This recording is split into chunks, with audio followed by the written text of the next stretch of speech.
Bonjour à tous et bienvenue dans cette nouvelle vidéo. Aujourd'hui, je vais vous faire donc mon bilan du mois de mai. Comme vous avez vu, donc j'ai un nouveau petit gadget. J'espère que le son du coup sera bien mieux dans mes vidéos avec ça que normalement vous me direz de toute façon en commentaire. Et sans plus tarder, nous allons commencer ce petit bilan qui a été fort fluctuant en fait ce mois de mai. En lecture graphique, je n'ai pas énormément lu de lecture graphique ce mois de mai. J'ai lu que les 3 donc tomes, la suite de Ton visage au clair de lune, donc le tome 5, le tome 6 et le tome 7. Donc de Mika Yamamori aux éditions Pika. C'est toujours aussi bien, on plonge avec eux en fait dans leur romance, et là vers la fin du tome, c'est là où en fait y a pas mal de choses qui se dévoilent. Et je n'ai pas acheté le tome 8 exprès parce que je me suis dit peut-être que le tome 9 va sortir entre temps, et non, pas du tout. Donc sûrement je le lirai ce mois-ci ou le mois prochain, voilà. Mais en fait ça m'embête parce que donc je serais arrivée à la limite de ce qu'offrent les mangas, enfin la traduction française. J'aimerais bien que la suite arrive, mais bon, on verra bien. Ensuite, j'ai lu Sibylline, donc de Sixtine Dano aux éditions Glénat, que je vous avais donc montré lors de mon vlog à Strasbourg, quand je vous avais un peu montré donc le haul des livres que j'avais achetés là-bas. Et vraiment, je l'ai lu d'une traite, il était vraiment très intéressant. J'avais déjà fait quelques petits commentaires dans cette vidéo où on va suivre donc une étudiante en architecture qui un jour, en fait, par souci d'argent, elle va se laisser prendre dans le tourbillon des escort girls, et en fait elle va devenir une escort girl et coucher avec des adultes, des hommes riches, etc., vieux pour la plupart. Et en fait on va découvrir un peu ce qu'elle en pense, son rapport à elle-même, son rapport avec son corps aussi, et les rapports sociaux qu'elle pourra avoir en fait tout le long c'est un slice of life, donc on va pas la suivre du début à la fin, mais on la suit pendant une bonne partie. Et franchement c'était très intéressant parce que c'est une fille assez compliquée, mais c'était une très très bonne lecture, vraiment 5 sur 5. J'ai vraiment kiffé, le dessin est très beau. J'adore parce qu'il y a pas mal de passages qui sont hyper contemplatifs, où il y a peu de bulles, et où en fait tout se dessine dans l'action en fait qu'on voit. Et c'était très très très intéressant de le lire. Je sais qu'il avait été pas mal recommandé sur les réseaux, donc je me suis lancée, je l'ai lu, j'en ai profité à Strasbourg de le trouver pour pouvoir l'acheter. Nous passons donc aux lectures de romans. Donc ce mois-ci j'ai lu pas mal de romans, mais j'ai aussi commencé les romans audio, donc la lecture audio, donc je vais vous en parler aussi, mais en roman papier. Je vais vous en montrer, en fait, j'ai deux livres que j'ai lus en audio, mais que donc je les avais aussi en papier, mais j'ai profité de l'offre parce que donc j'écoute avec Audible, et j'ai profité de l'offre pour pouvoir les prendre en audio et découvrir avec ça. Alors en lecture papier, donc j'ai commencé la saga Les Héritiers, donc La Princesse de papier d'Erin Wyatt aux éditions Hugo Poche. C'était vraiment très bien. C'était vraiment très bien, c'était tellement bien que j'ai enchaîné avec le deuxième, mais ça je l'ai enchaîné plus tard. Et là maintenant il me faut le troisième parce que le deuxième, vu comment ça se finit, what the fuck. Là on va suivre Ella, qui est donc une jeune fille qui a vécu avec sa mère qui était donc travailleuse du sexe.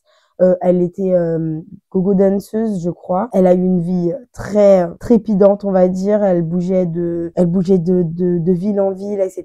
Et en fait, sa mère est décédée. Et là, elle a continué à vivre en fait seule alors qu'elle n'a que 17 ans. Et un jour, à son lycée, arrive quelqu'un qui dit que c'est son tuteur légal, et que en fait son père est mort et qu'il ne reste que lui. Et donc il va s'occuper d'elle, etc. Et ce mec, c'est Callum Royal, donc qui va s'occuper d'elle, etc. Mais c'est un mec qui est ultra riche, et en fait elle qui est très très pauvre en soi, elle va être confrontée en fait à ce milieu hyper malsain, hyper bizarre et tout, et surtout à ses 5 fils. Donc dit comme ça, j'avoue, ça fait chelou. Mais en vrai, c'est cool. C'est une romance, bien évidemment. Le smut n'est pas si présent que ça. On a plus ce côté un peu psychologique de la chose. Et aussi, tout l'imaginaire, en fait, autour de son père, parce qu'elle se pose des questions. Elle rencontre la veuve de son père, etc. Des filles qui sont un peu gold digger. etc. Donc, c'est hyper intéressant de la suivre. Elle a un caractère hyper trempé aussi. Et c'est un peu un enemies to lovers. Enfin, c'est beaucoup un enemies to lovers. Et j'ai besoin de savoir la suite. En vrai, c'est comme toute saga. C'est-à-dire que il se passe plein de choses dans le livre, mais la chose la plus importante, elle se passe à la fin. Et bien évidemment, genre, on a envie d'enchaîner. Donc là, j'ai vraiment besoin du tome 3. Ensuite, en lecture papier, j'ai lu The Mistake d'Elle Kennedy aux éditions Hugo Poche, donc, qui est aussi donc une romance sur du coup des joueurs de hockey. Donc là, on est sur la saga Off Campus, donc le tome 2. Et j'avais lu déjà le tome 1 il y a un petit moment, et en fait, je l'avais déjà lu. Et donc là, on va suivre donc John Logan, qui est une star de l'équipe de hockey, qui peut avoir toutes les meufs qu'il veut, etc. Mais ses sourires de tueur et son charme ravageur se cachent un être blessé et inquiet de son avenir qui ne s'annonce pas tout rose.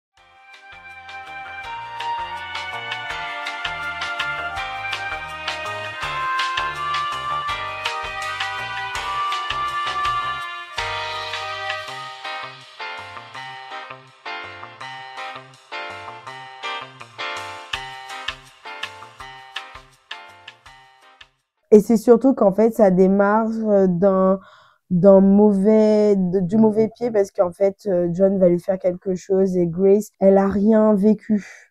Vous voyez ce que je veux dire? Et franchement, c'était intéressant. Comme d'habitude, les Off Campus, c'est comme les Drivers et les Rebel University, c'est-à-dire que c'est des romans qui vont me faire rire. C'est des romans, voilà, c'est des romances de cons où je me sens bien en fait dans ce genre de livre. Même quand je sais que je sens que la panne elle arrive ou que je sens une certaine fatigue et que j'ai pas envie de tomber dedans et que ça dure un an, etc. Parce que j'ai des livres à lire et que j'aime lire, parce que la panne de lecture, c'est pas qu'on n'a pas envie de lire, parce qu'on a envie de lire, c'est juste qu'on n'a pas la force de lire. Et ben, je lis ce genre de romance et ça me rebooste, mais d'un coup, parce que j'avoue que je les mange très vite. En 2 jours, c'est plié, parce que bon, c'est de la romance contemporaine, c'est assez facile à lire, c'est, voilà, quoi. Et c'est surtout marrant, et j'aime bien les livres où je me sens bien dedans, où je peux rigoler, où je peux m'esclaffer et tout. J'aime bien ce genre de choses. Et voilà, ce livre-là m'aide à, quand j'ai une petite baisse de régime, à reprendre un peu le flot. Et donc, en dernière lecture papier, enfin, que j'ai lu, et ça a été difficile au final, au tout début, de commencer, mais au final, j'ai vraiment kiffé la suite des choses en fait dans ce livre. C'est Les Chevaliers d'Émeraude, donc le tome 1, Le Feu dans le ciel, aux éditions Michel Lafon. Donc c'est un vieux livre, parce que moi c'est une vieille édition que j'ai, parce que je les avais trouvés d'occasion, je crois à 1 euro ou 2 euros. J'ai le tome 1 et le tome 2. Et on va suivre donc un chevalier qui un jour, en fait c'est dans un royaume, il y a plusieurs États, enfin il y a plusieurs pays dans ce royaume. Et en fait, Émeraude, c'est lui le dirigeant de tous les royaumes. Alors, je vous montre ici la carte. Bon, ça se voit que c'est d'époque, hein, parce qu'elle est hyper sombre et tout. Ils sont issus donc de chevaliers. Les chevaliers d'Émeraude, c'est une ancienne armée qu'ils ont voulu donc refaire. C'est une armée où en fait ces chevaliers-là, ils ont des pouvoirs et tout. C'est un peu des sorciers, etc. Franchement, c'est super bien ficelé. Le lore, il est très très bien fait.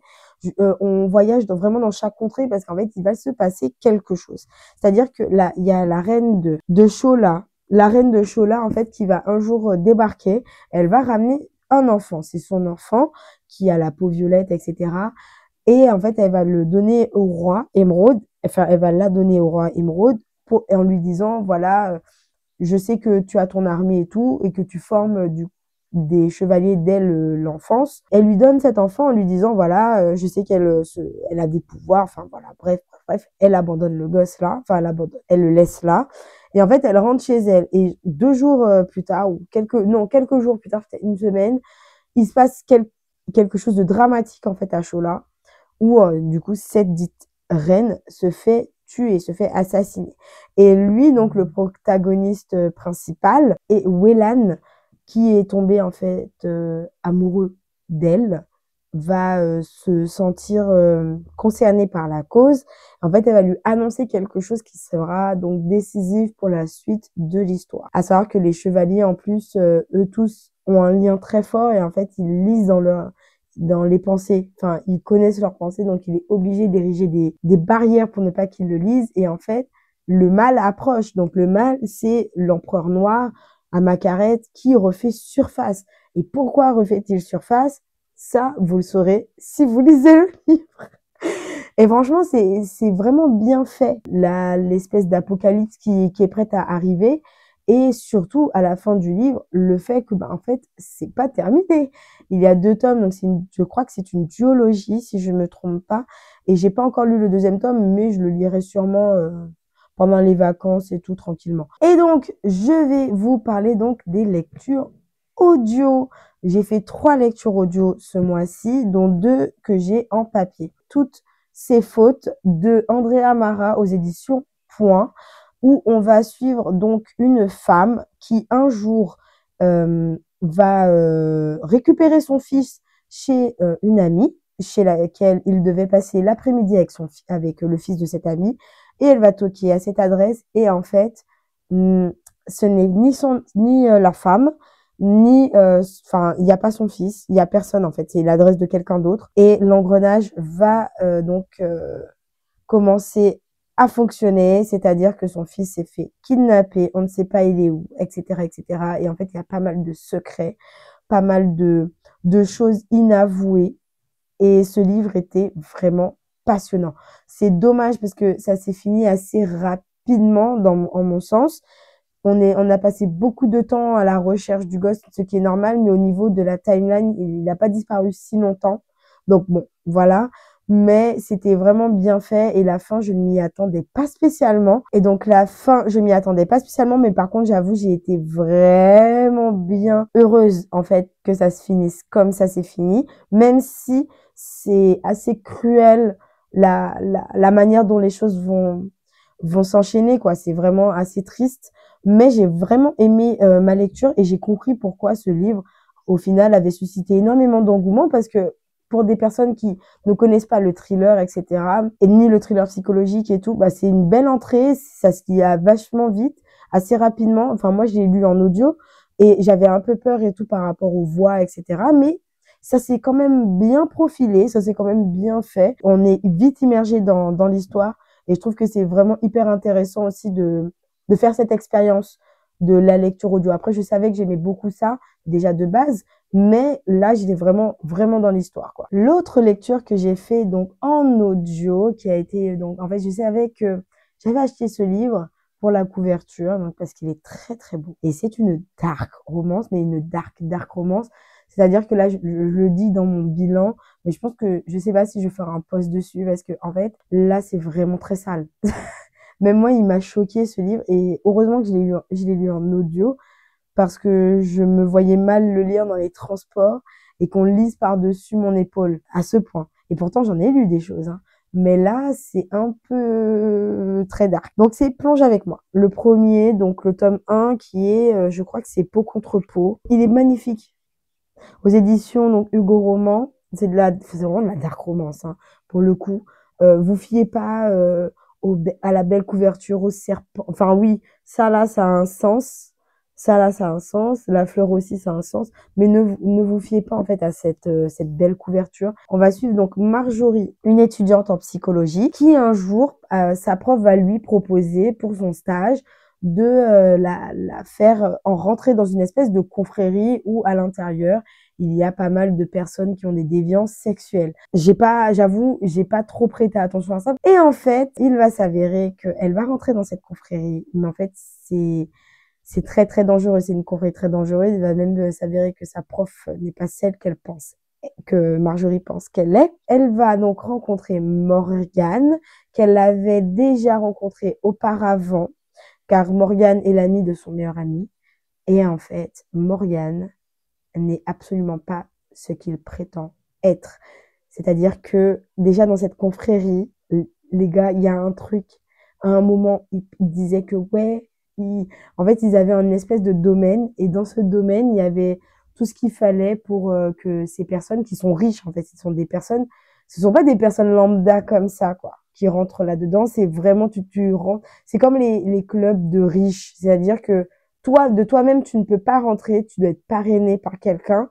Bref, et en fait, tu as des personnes où il y a du sadomasochisme. Enfin, bref, il y a plein de choses, mais il y a des choses qui m'ont choquée. J'étais là, ah, je voulais le conseiller à une pote parce que voilà, j'aime bien lui conseiller un peu des livres un peu what the fuck. Et là, je lui ai dit, non, mais même moi, je pense que je ne te conseillerais même pas ce livre parce qu'il y a ça, il y a ci, il y a ça. Genre, je sais qu'il y avait un truc où ils mangeaient un morceau de leur chair avant de commencer les festivités.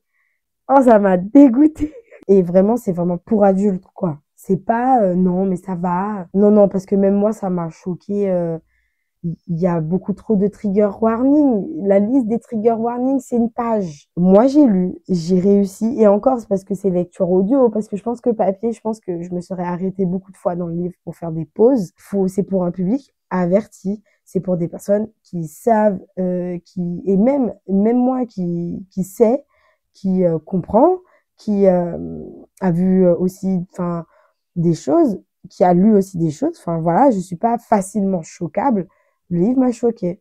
Donc, non, c'est pas un livre que je recommanderais. Si la personne le lit et qu'elle veut, enfin, la personne l'a déjà acheté et qu'elle me demande, donc, à propos de certains trigger warnings et tout, je lui en parlerai.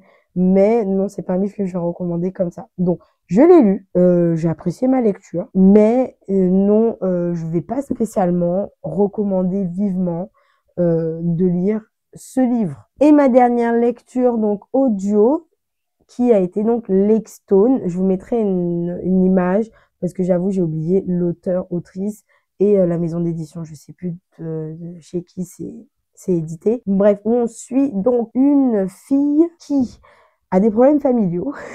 Elles ont toutes des problèmes familiaux. De toutes les manières, elles ont toutes des dad issues. Il y a que j'avoue, dans Plonge avec moi où c'est pas dad issues, c'est dad and mom issues. Donc, bref. Et en fait, on va suivre cette fille qui rentre à la fac, elle a des soucis d'argent comme d'habitude. Et en fait, elle va vouloir chercher un travail et elle va travailler dans un club. Sauf que dans ce club, elle va faire la rencontre de quelqu'un. Sauf qu'en fait, elle pense qu'elle a fait la rencontre de ce quelqu'un, sauf que ce quelqu'un la connaissait déjà depuis un moment parce qu'il la traquait. Donc, c'est un peu c'est une dark romance, hein, mais l'histoire est ficelée comme quoi que, bah, voilà, la tête de la fille est mise à prix et que le mec, c'est un peu un tueur à gages, mais l'amour. De toute façon, c'est une dark romance. Donc, s'il y a romance, il y a amour. La fin s'est finie d'une manière que, bon, je me suis dit, ah, donc j'ai pris avec mes fameux crédits gratuits le tome 2. Et donc, je ne sais pas si oui ou non enfin, là, j'avais commencé à le lire, mais j'ai pas continué parce que j'ai lu autre chose en même temps. Mais, en fait, tout ce livre, et pourtant, c'est un gros pavé. C'est-à-dire que même Plonge avec moi n'était pas aussi long en termes de volume d'heures d'écoute du livre. Et j'écoute en 1 x 5. Et il était très long. Et là, à la fin, et en fait, quand j'ai arrêté, enfin, quand j'ai fini ma lecture audio, quoi, je me suis dit, purée, mais tout ça pour ça. C'était pas, enfin, c'était lisible, hein, il n'y a pas de souci. C'était pas non plus, j'étais pas non plus dans choquée, déçue et tout du livre. Le livre se lit, ça va, c'est passionnant et tout, surtout vers la fin. Mais c'est long, en fait, c'est long, c'est long, c'est plat. Là, ça n'allait pas assez vite, je trouvais, et c'est vraiment vers la fin, les derniers chapitres, où là, ça s'accélère parce qu'on comprend pas mal de choses et tout, et qu'il y a un truc hyper décisif à la dernière page. Mais là, franchement, je me suis dit, j'ai arrêté ma lecture, je me suis dit, purée, tout ça pour ça. Et je pense que mon commentaire sur Goodreads, c'est ça, c'est tout ça pour ça. Mais j'ai pas non plus détesté. J'ai pas détesté, mais j'ai pas non plus adoré. Voilà, c'est un entre-deux. Et voilà, c'est donc la fin de cette vidéo. J'ai quand même lu en mai pas mal de romans. J'ai lu 6 romans. Même si c'était des lectures audio, c'est quand même du temps. C'est une lecture qui est différente. Et j'ai lu 4 graphiques, donc 3 mangas et un roman graphique. Et franchement, c'est cool parce que le mois d'avant et le mois encore d'avant, j'étais à peu près au même nombre de livres lus. Et là, je suis du coup à être quand même 10 lectures ce mois-ci, si je me trompe pas. Oui, 10 lectures ce mois-ci. Et franchement, je suis assez fière de moi parce que c'était, bon après, c'était un petit mois aussi où on avait pas mal de petits ponts. On avait pas mal de jours fériés, donc c'est pour ça aussi que j'avais plus de temps pour lire. Et ce mois-ci, en juin, je pense que ça va être à peu près la même dynamique. Je monte pas, je descends pas. Il y avait juste eu en février où j'ai explosé mon quota, mais c'est parce que j'ai lu beaucoup de mangas aussi. Mais toute lecture est lecture à prendre. Et ce mois-ci, ça se profile bien. Il y a déjà pas mal de lectures qui ont été finies, dont une que je sais que j'avais dit que oui, je lis ce livre. Il y a beaucoup de personnes qui ont été offusquées que je ne le lise que maintenant. Et j'ai hâte de vous en parler parce que je viens de le finir. Je viens de le finir là. C'était, voilà, c'était gênant un peu. C'était un peu gênant. Mais bon. Je vous en parlerai donc dans mon bilan du mois de juin. Merci d'avoir regardé cette vidéo. N'hésitez pas donc à me mettre un petit commentaire, à mettre un like, à activer la cloche. Ça me fait vraiment plaisir. Les nouveaux qui arrivent, les personnes qui voient, mais qui ne s'abonnent pas, mais c'est pas grave, au moins ils voient. Et ça me fait plaisir aussi de lire vos commentaires. Sachez-le, je les lis et j'y réponds. Je m'attelle à y répondre.